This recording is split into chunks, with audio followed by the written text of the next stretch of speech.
what have you been doing to prepare, and do you play sets, or how do you get ready for an event like this? Okay, how do I get ready? I do a fair bit of running. Yeah. I always try and stay fit, so all year round. So right now the swell's up, good surf around. So for the next 3 or 4 months it's about surfing.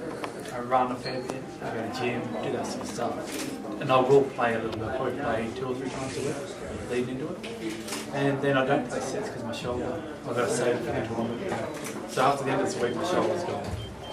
There's no good anymore. So that's pretty well one of my big problems. So I can't play sets or serve or anything like that. I hit balls everywhere. That's what you got. So yeah, right now I've sort of just got youth on myself. That's the only reason why.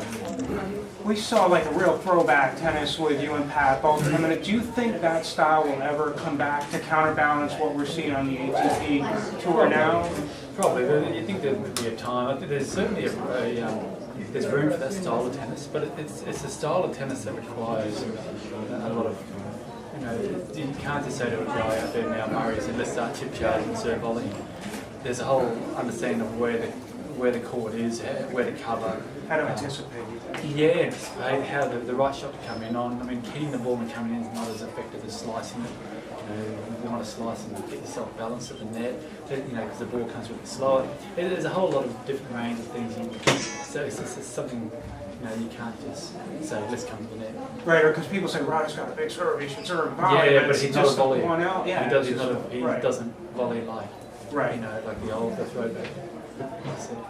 Isn't there still room for it? Maybe not serve and volley, maybe serve, hit, volley, work your way in. Yeah, I think there's a certain room for every now and then serve volley. There's certainly a room for chip charging, no doubt about it. Is rushing the guys, and there's also a room for slicing, dinking, coming on short balls, all that sort of thing. And that's a real, another sort of game in itself. But if you can, teach a guy how to do that sort of thing, I think it's certainly a real big room. But do you think guys like you and Mac and Edberg might not have fared as well in this era because of slow courts and the balls and technology, etc.? I guess we wouldn't be serve volley. No, I'm glad I'm not playing this era. The one biggest change though is the string, and the one thing you'll find when you compare generations is that generally the top players like Edberg and McEnroe and those type of guys will find a way. They'll always have a way of being very, very competitive in a certain era. That's what I think anyway. They always talk about Kenny Rosal being small and tiny, but he probably would have found a way. Rod Laver would have found a way. That's why they're champions. They're champions in their era, and that's the reason why, because they found something unique. So, I think Sampras would have gone fine in this era. I mean, his serve is so big, so I don't think he'd have any problem. But in saying that, I'm so glad I'm not playing.